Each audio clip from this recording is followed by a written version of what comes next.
വൈജ്ഞാനിക വികാസത്തിൽ രണ്ടാമത്തെ ഏറ്റവും പ്രധാനപ്പെട്ട തിയറിയാണ് ജെറോം എസ് ബ്രൂണറുടെ വൈജ്ഞാനിക വികാസം.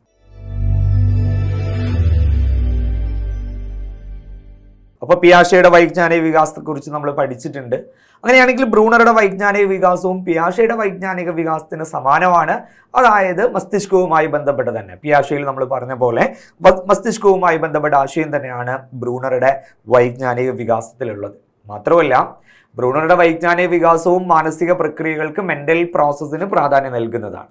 അപ്പൊ ബ്രൂണർ പറയുന്നത് ഇന്റലക്ച്വൽ ഡെവലപ്മെന്റിൽ കുട്ടിക്ക് ഒരു നിരവധി മുൻധാരണകളുണ്ട്. ഈ മുൻധാരണകളെ പ്രയോജനപ്പെടുത്തിയിട്ട് തന്നെയാണ് കുട്ടി എന്ത് ചെയ്യുന്നത്, പുതിയ ധാരണകൾ ഉണ്ടാവുന്നത്. അപ്പോൾ ബ്രൂണറുടെ അഭിപ്രായത്തിൽ ഒരാളുടെ ചിന്താഗതി രൂപപ്പെടുന്നത് ബ്രൂണറുടെ അഭിപ്രായത്തിൽ ഒരാളുടെ ചിന്താഗതി രൂപപ്പെടുന്നത് എങ്ങനെയാണ്? പക്വനം എന്ന് പറഞ്ഞാൽ മെച്യൂരിറ്റി, പരിശീലനം, അനുഭവങ്ങൾ. അതായത് നമ്മുടെ പരിപക്വനുണ്ട്, നമ്മുടെ ഏജിനനുസരിച്ച് കാലങ്ങൾക്കനുസരിച്ച് നമ്മൾ എന്ത് ചെയ്യുന്നു, ചില ധാരണകളിലൊക്കെ മാറ്റം വരും. അതേപോലെ പരിശീലനത്തിനനുസരിച്ചിട്ട് പ്രാക്ടിക്കലിലൂടെ നമുക്ക് കാര്യങ്ങൾ എന്ത് ചെയ്യും, കുറച്ചുകൂടിയൊക്കെ ധാരണകൾ ഇങ്ങനെ മാറി വരും. അതേപോലെ തന്നെയാണ് അനുഭവങ്ങളിലൂടെ നമ്മൾ പാഠങ്ങൾ ഉൾക്കൊള്ളുന്നു.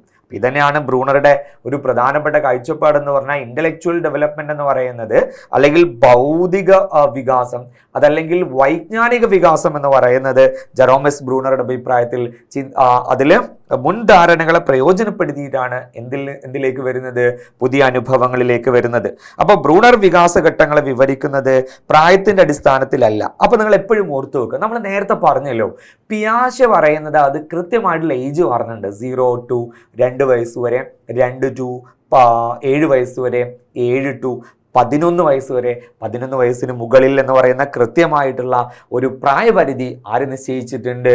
പിയാഷ പറഞ്ഞിട്ടുണ്ട്. എന്നാണ് ഇവിടെ ഓർത്തു വെക്കുക. നമ്മുടെ സ്റ്റേറ്റ്മെന്റ് ചോദ്യങ്ങളിൽ അല്ലെങ്കിൽ പ്രസ്താവനപരമായിട്ടുള്ള ചോദ്യങ്ങളിലൊക്കെ വളരെ നല്ല ഐഡിയ വേണം നമുക്ക്. അപ്പൊ ബ്രൂണർ ഒരിക്കലും വൈജ്ഞാനിക വികാസത്തിൽ കൃത്യമായിട്ടുള്ള ഏജ് പ്രതിപാദിച്ചിട്ടില്ല എന്ന് ഓർത്തു വെക്കുക. മാത്രമല്ല ഒരു തവണ ഈ വൈജ്ഞാനികമായിട്ട് ഡെവലപ്പ് ചെയ്തിട്ടുള്ള കാര്യങ്ങൾ മരണം വരെ എന്ത് ചെയ്യുന്നു, അതേ പ്രോസസ്സിലൂടെയാണ് വൈജ്ഞാനിക വികാസം എന്ത് ചെയ്യുന്നത്, തുടർന്നു പോകുന്നത് എന്നാണ് ബ്രൂണറുടെ കാഴ്ചപ്പാടുള്ളത്. ആശയങ്ങൾ രൂപീകരിക്കാനും അതേപോലെ അങ്ങനെ വൈജ്ഞാനിക ഘടന കെട്ടിപ്പടുത്താനും വ്യക്തി ഉപയോഗിക്കുന്നത് അനുഭവങ്ങളുടെ സ്വഭാവത്തെ ആധാരമാക്കിയിട്ടാണ്. അപ്പൊ അനുഭവങ്ങൾക്ക് അടിസ്ഥാനത്തിൽ ഒരു വ്യക്തി എന്ത് ചെയ്യുന്നു, നിരന്തരം ആശയങ്ങൾ രൂപീകരിക്കുന്നു എന്നാണ് ബ്രൂണർ അതിലൂടെ അഭിപ്രായപ്പെട്ടത്. അപ്പൊ ബ്രൂണറുടെ വൈജ്ഞാനിക വികാസത്തിന് എപ്പോഴും നിങ്ങൾ ഓർക്കുക, ആശയ രൂപീകരണമാണ് നടക്കുന്നത് എന്നാണ്. ബ്രൂണർ എന്ത് കോൺസെപ്റ്റാണ് മുന്നോട്ട് വെച്ചത്?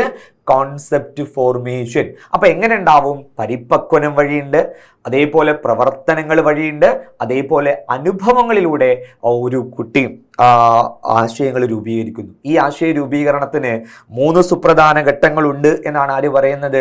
ജെറോം എസ് ബ്രൂണർ പറയുന്നത്. ബ്രൂണറുടെ ആശയ രൂപീകരണത്തിന്റെ ഘട്ടങ്ങൾ വളരെ ഇമ്പോർട്ടൻ്റ് ആണ്. പലപ്പോഴും നമുക്ക് എക്സാമിന് വരുന്നത് ജെറോം എസ് ബ്രൂണറുടെ വൈജ്ഞാനിക വികാസ ഘട്ടങ്ങളിൽ പെടാത്തതേത് എന്ന് പറയുന്ന ചോദ്യമുണ്ട്, അല്ലെങ്കിൽ അത് വിചിന്തന ഘട്ടം എന്നൊക്കെ നമുക്ക് ആൻസർ ആയിട്ട് വന്ന ചോദ്യമുണ്ട്. അപ്പൊ വൈജ്ഞാനിക വികാസത്തിന് ബ്രൂണർ പറയുന്നത് 3 ഘട്ടങ്ങളാണ്.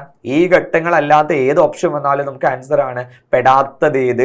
ഇനി വൈജ്ഞാനിക വികാസ ഘട്ടത്തിന്റെ ശരിയായ ക്രമീകരണം ഏത് എന്ന് PSCയിൽ ചോദിച്ചിട്ടുണ്ട്.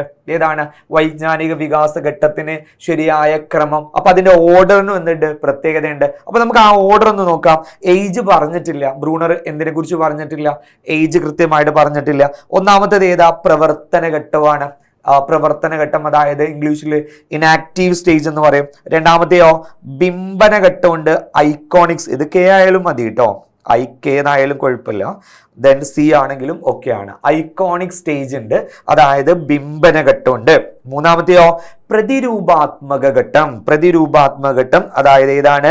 Symbolic stage. നമ്മൾ ചെറിയ ട്രിക്കുകളല്ല പഠിക്കേണ്ടത്, വളരെ ആധികാരികമായിട്ടാണ് സൈക്കോളജി മുന്നോട്ട് പോകേണ്ടത്. അപ്പോൾ നമ്മുടെ ജോലി കിട്ടുന്നതിൽ ഒരു 20 മാർക്കും സൈക്കോളജിയാണ്. ഏകദേശം നിങ്ങൾക്കറിയാം LPയിൽ ഒരു 40-50 ഗ്യാപ്പിൽ നമുക്ക് കിട്ടുന്നതാണ് മാർക്കിൽ കട്ട് ഓഫ് ബ്രേക്ക് ചെയ്യാവുന്നതേ ഉള്ളൂ. UPയിലാവുമ്പോൾ ഒരു 60 ആണ് നമ്മുടെ ടാർഗറ്റ് ചെയ്യേണ്ടത്. കട്ട് ഓഫിന് 60+ ആണ് കട്ട് ഓഫിൽ എന്ത് ചെയ്യുന്നത് വരുന്നത്. അവിടെയൊക്കെ നിങ്ങൾ ശ്രദ്ധിക്കുക. ആധികാരികമായിട്ടുള്ള സൈക്കോളജിയുടെ പഠനത്തിന് പ്രസക്തി ഉണ്ട്. അപ്പോൾ ചെറിയ ട്രിക്കുകളിലൂടെ എല്ലാം നമ്മൾ പഠിക്കേണ്ടത്, കുറച്ചുകൂടി നല്ല വ്യക്തമായിട്ടുള്ള ധാരണ ഉണ്ടാക്കുക. അപ്പോൾ നിങ്ങൾ എല്ലാ സൈക്കോളജി ക്ലാസ്സിലും അറ്റൻഡ് ചെയ്യാം. അപ്പോൾ പ്രവർത്തന ഘട്ടമാണ് ഒന്നാമത്തേത്, അതായത് ഇനാക്റ്റീവ് സ്റ്റേജ്. രണ്ടാമത്തേത് ഏതാണ്? ബിംബന ഘട്ടമാണ്, ഐക്കോണിക് സ്റ്റേജ് ഉണ്ട്. മൂന്നാമത്തേത് ഏതാ?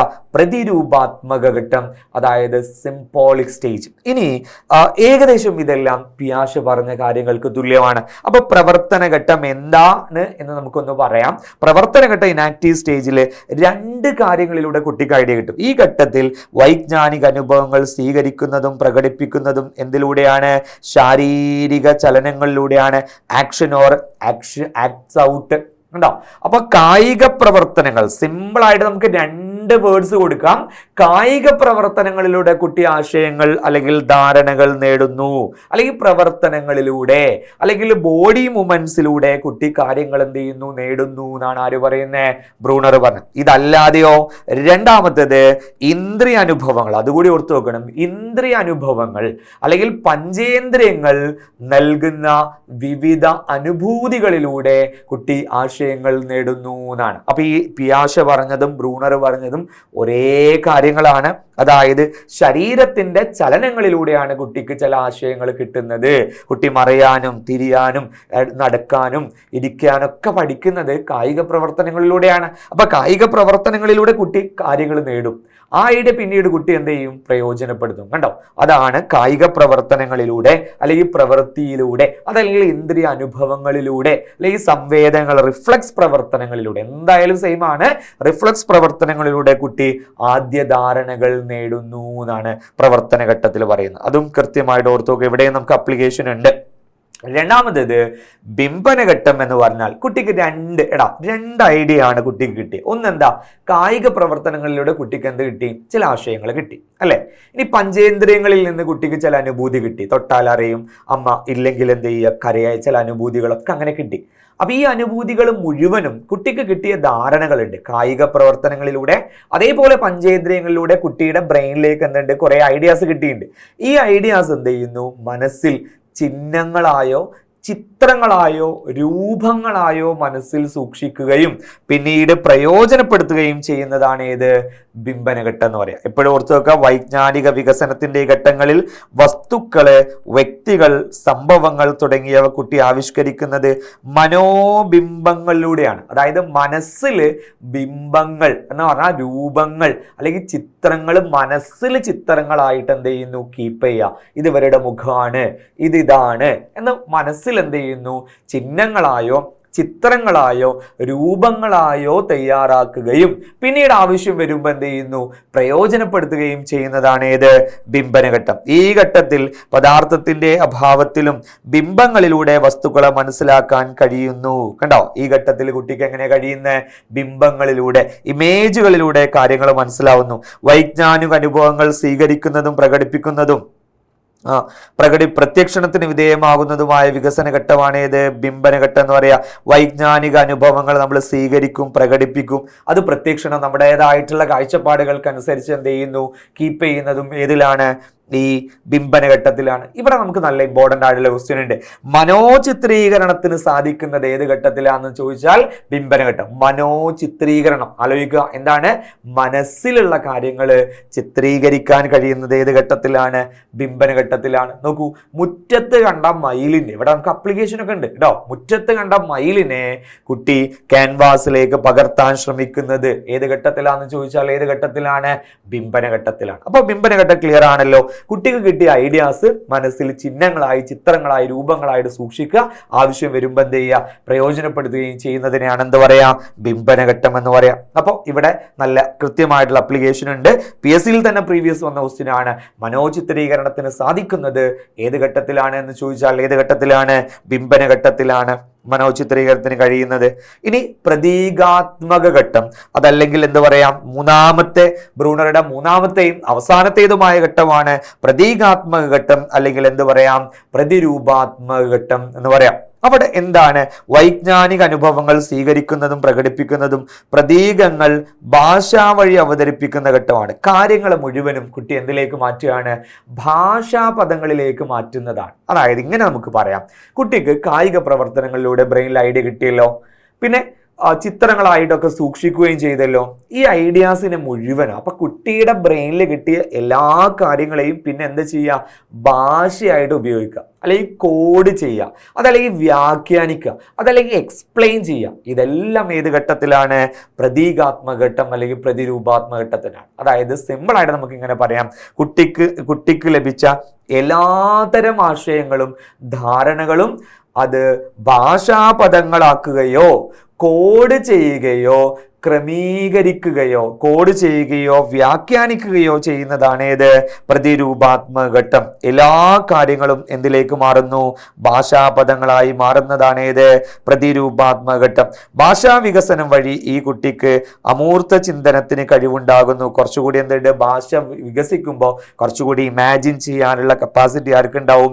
അമൂർത്തമായിട്ട് അബ്സ്ട്രാക്ട് തിങ്കിങ്ങിന് കുറച്ചുകൂടി ഇമാജിനറി ആയിട്ടുള്ള കഴിവാരിൽ വളരും, കുട്ടിയിലുണ്ടാവും എന്നാണ് നമ്മൾ പറഞ്ഞത്. അവിടെ കൃത്യമായിട്ട് നിങ്ങൾ ഓർത്തു വെക്കുക, പ്രതീകാത്മക ഘട്ടം, പ്രതിരൂപാത്മക ഘട്ടം. അപ്പൊ കുട്ടിക്ക് നേടിയ എല്ലാ ആശയങ്ങളും എല്ലാ ധാരണകളും ഭാഷാപദങ്ങളിലേക്ക് മാറ്റുക, അല്ലെങ്കിൽ കോഡ് ചെയ്യുക, അല്ലെങ്കിൽ വ്യാഖ്യാനിക്കുക, അതല്ലെങ്കിൽ വിശദീകരിക്കുന്നതാണ് ഏത്? പ്രതിരൂപാത്മകമായിട്ട്. ഇവിടെ നമുക്ക് അപ്ലിക്കേഷൻ ക്വസ്റ്റ്യൻ ഉണ്ട്. നേരത്തെ നമ്മൾ പറഞ്ഞ പോലെ മുറ്റത്ത് കണ്ട മയില് അല്ലെങ്കിൽ അണ്ണാന്റെ ഒരു മനോഹരമായിട്ടുള്ള അണ്ണാനെക്കുറിച്ച് മനോഹരമായി മാതാപിതാക്കൾക്ക് വിശദീകരിച്ച് നൽകുന്നത് ഏത് ഘട്ടത്തിലാണെന്ന് ചോദിച്ചാൽ ഏത് ഘട്ടത്തിലാണ്? പ്രതിരൂപാത്മക ഘട്ടമാണ്. ഇവിടെ നിങ്ങൾ ശ്രദ്ധിക്കേണ്ട വളരെ ഇമ്പോർട്ടൻ്റ് ആയിട്ടുള്ള ക്വസ്റ്റ്യൻ ഉണ്ട്.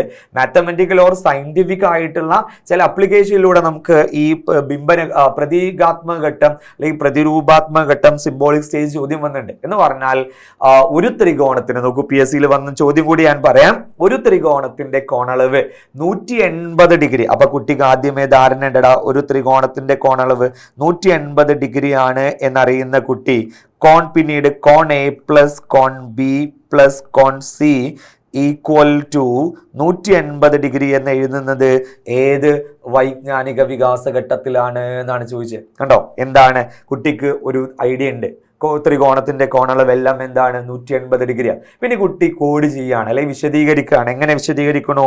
കോൺ A പ്ലസ് കോൺ B പ്ലസ് കോൺ C ഈക്വൽ ടു എന്താണ്? 180 ഡിഗ്രി എന്ന് വിശദീകരിച്ചു നൽകുന്നു, ഈ കോഡ് ചെയ്യുന്നു. ഇതെന്താണ്? അത് ഏത് ഘട്ടത്തിലാണെന്നാണ് ചോദിച്ചത്. അത് ഏത് ഘട്ടത്തിലാണ്? പ്രതീകാത്മക ഘട്ടം അല്ലെങ്കിൽ പ്രതിരൂപാത്മക ഘട്ടം. അപ്പൊ ഇങ്ങനെയുള്ള അഡ്വാൻസ്ഡ് ആയിട്ടുള്ള കാര്യങ്ങൾ വന്നാൽ 90% അതിന്റെ ആൻസർ എന്താണ്? പ്രതിരൂപാത്മക ഘട്ടമാണ്. ഇതാണ് നമുക്ക് ബ്രൂണറുടെ വൈജ്ഞാനിക വികാസം. അപ്പൊ വൈജ്ഞാനിക വികാസത്തിൽ വളരെ ശ്രദ്ധേയമായിട്ടുള്ള രണ്ട് ആശയങ്ങളാണ്. ഒന്ന് പിയാഷെയുടെ വൈജ്ഞാനിക വികാസമുണ്ട്, രണ്ടാമത്തെ ബ്രൂണറുടെ വൈജ്ഞാനിക വികാസം. ഓക്കെ, അപ്പൊ ബ്രൂണറുടെ വൈജ്ഞാനിക വികാസം നമ്മൾ പഠിച്ചു കഴിഞ്ഞു. ഇതിലുള്ള ഡയറക്റ്റ് ക്വസ്റ്റ്യൻസ് മാത്രമല്ല നമ്മൾ പഠിക്കേണ്ടത്, കൃത്യമായിട്ടുള്ള ആപ്ലിക്കേഷനും കൂടി അറിഞ്ഞുകൊണ്ട് പഠിക്കുക. ഏത് ചോദ്യം വന്നാലും ആൻസർ ചെയ്യാവുന്ന രീതിയിലാണ് കാര്യങ്ങളെ മനസ്സിലാക്കിയിട്ട് ഉൾക്കൊണ്ട് പഠിക്കുക. അപ്പോൾ മറ്റു ഒരു വികാസവുമായിട്ട് നമുക്ക് അടുത്ത ക്ലാസ്സിൽ വീണ്ടും കാണാം. ഓക്കെ.